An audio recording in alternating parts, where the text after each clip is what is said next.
sort of overview. What's the situation in the community now? Now, how long have you been treating this? Since last Tuesday. You began treating it last Tuesday. Yes. So, you've treated hundreds. Yes. You've had. Oh, give me the results. They're your results. You should be the one to put them out. What are your results, doctor? And I'm about to publish those outcomes. I've had 0 patients die. 0 die. 0 patients intubated. Yep. And I have currently 3 patients admitted in the hospital with pneumonia. But they are not intubated, and I think they'll be fine. And this is after treating hundreds. Could you just give me sort of the best approximation of hundreds? 500? I think 450, 500, something like that. 450 to 500. Are you treating people right now as we speak? Yes. Is the number declining or increasing or? Increasing. Actually, because I'm the only doctor that seems to be doing it, or one of the first, and if not the first. And so when this became public, the whole world started calling me. So are you going beyond now treating people in Curious Joel? Yes. So of that 400 to 500, were they all Curious Joel, or were they people that might have come in just to visit you after they heard about it? So a third are from outside the community. About a third. And those are people who heard about it through word of mouth or whatever, right? Yes. The people that are being treated, are some of them still suffering from very difficult symptoms? I mean, is there a gradation of what you're seeing from very serious symptoms to very minor symptoms? Yeah, well, I don't treat people with minor symptoms unless they're extremely high risk. Can I give you my parameters? Of course. That's what we want. Yep. And this is to the American people. If you're young and healthy, you'll be fine. The parameters are, if you're young and healthy, you'll be fine. Your immune system is strong enough. Statistically, it's been proven you will recover. You may be miserable for 2 weeks, but you will recover. You'll be fine. Your immune system all by itself, unaided by anything, will defeat the COVID. Statistically, that's been the case, yes. Would you prescribe something for these young people to help them with that? At this point, I don't, because the medication is not a candy. It does have side effects. So I have to have a good reason. You know, everything in life is a risk versus benefit analysis. Have you varied that with any of the young people, so that you did treat them? Well, there are young people that have illnesses. Well, of course. So if a young person has compromises to their immune system, yeah, sure, they're going to be almost in the same situation as an older person. Exactly. That's a different.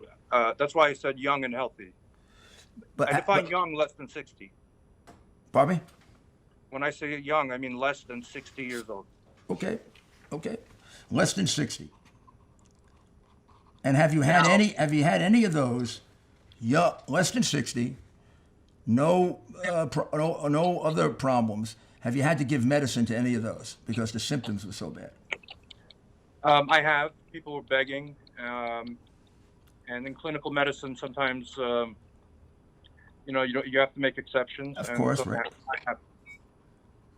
But you're quite convinced that in the vast majority of cases, these people are going to win the battle based on their immune system. That's well-established fact. Okay, so now go on the rest of the protocol. So now you have anyone who has shortness of breath, regardless of their situation, I'll treat, because that's a dangerous symptom. So even for a young person, if they have shortness of breath, you're going to go right to the right. You're going to hit them hard. You're going to hit them hard with the hydro, with the Z-Pack, and with the zinc. The Z-Pack is a dose schedule. It's 5. It's like 5 pills, right? Right. I use a different regimen. Let's refer to it as Zithromax or azithromycin. Zithromax, and what do you give them of Zithromax? 500 milligrams, 1 pill a day for 5 days. And then what about the hydroxyquinone? How much of that do you give them?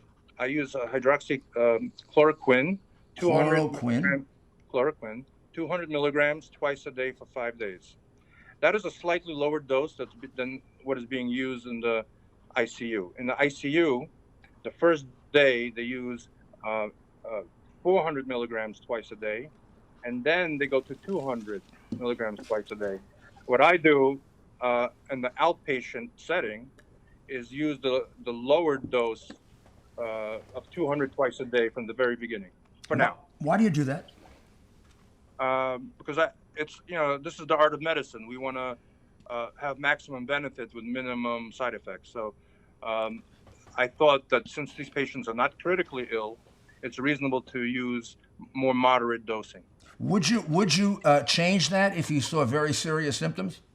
I'm actually, this is all, please, Mr. Mayor, you have to know that this is all new, and I'm developing this stuff as I go along.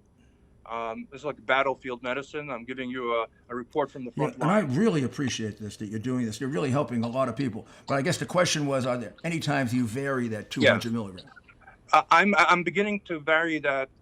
Well, I haven't yet, but I want to vary it in the older population that are sicker, because I think they need to be hit harder to prevent them from going to the hospital. And the zinc, is there any dosage of that you would? I use 220 milligrams. And how often? Once a day. For 5 days also? For 5 days. So after 5 days, do they come back to see you and you see what kind of condition they're in? So first of all, I'm practicing medicine remotely. I have some medical issues myself, so my doctor doesn't let me. I have to be quarantined myself. But so I'm practicing via, FaceTime or whatever. And I have a whole team of PAs and nurses, and they're acting. They're seeing patients with me and carrying out my orders. So if let's say you were to examine me, you would do it with like a telemedicine. That's why you're so familiar with being on the FaceTime. You're right. You're on there all day. Yes. So you look at me. I describe my symptoms to you. I send you my vital statistics. Well, actually, my nurse does. You're so, there. Right? So your nurse will visit with me while I'm talking to you. Yes. And then you'll go through all the things, and now you determine that I have some symptoms. I'm 75 years old, so you then prescribe for me the let's call it the regimen, right? Yes, I call it the cocktail. The cocktail, that's good. And then I have the cocktail 5 days, and then I get back to you, and I say I'm feeling better. That's good, right? I also have my office follow up. I mean, since this is all experimental, I try to keep a close follow up on these patients to make sure that they're. So in that 5 day period, do you follow up on them and see how things are working? Yes. And then is the 5 day period at the end of it? Is it sort of the telling point where you either see improvement, no improvement? So let me define success in this case. Not to die.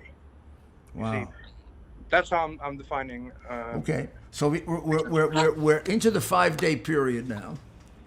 I call you back and I tell you, doctor, I don't feel any better. I said, well, because you're talking to me and you don't have a pipe in your throat, that's a good sign. And you give him nothing else after that. Depends, Might you give them more?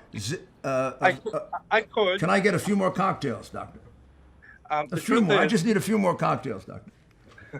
I know what you mean, but I haven't. Only in a few patients. Most of them have responded extremely well.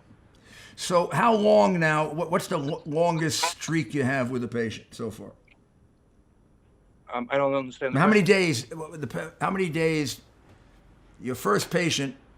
Tuesday was last Tuesday. So last Tuesday. So we're talking about basically 8 days, 7 or 8 days, right?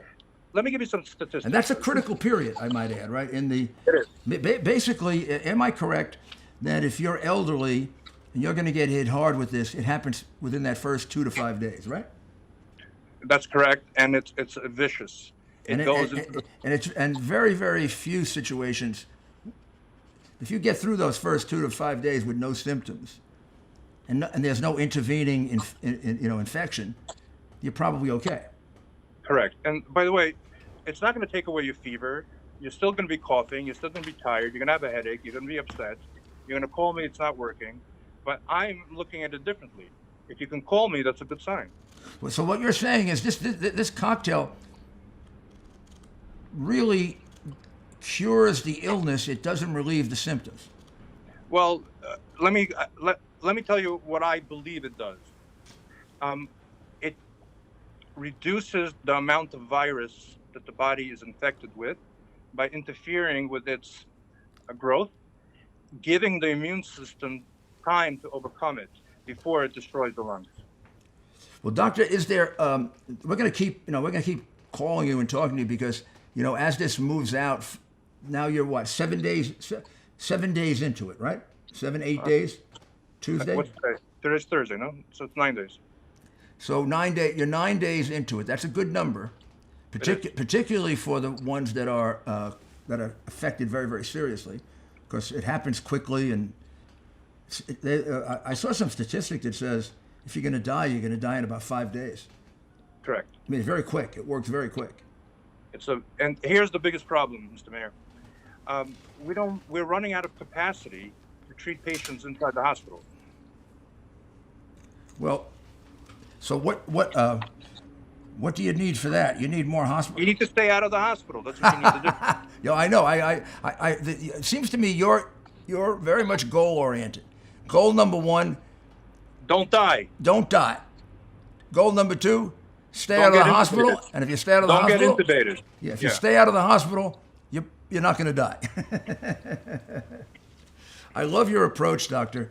Is there anything else that you want to convey to us now, for our benefit? Because I certainly, if you don't mind, I'm going to keep checking back with you and seeing how this is going as an encouragement to others, okay?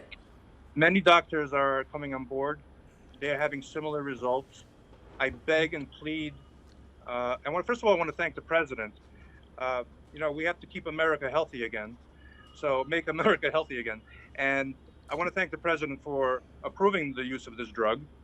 That was a rather gutsy thing for him to do. He said he had a good feeling about it. And the truth is, he's very intuitive, and I have the same intuition. I really feel that this is the answer.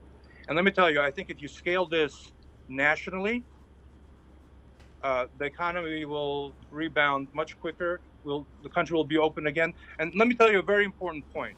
This treatment costs $20. Wait. The treatment, so the actual cost of the medicine is $20?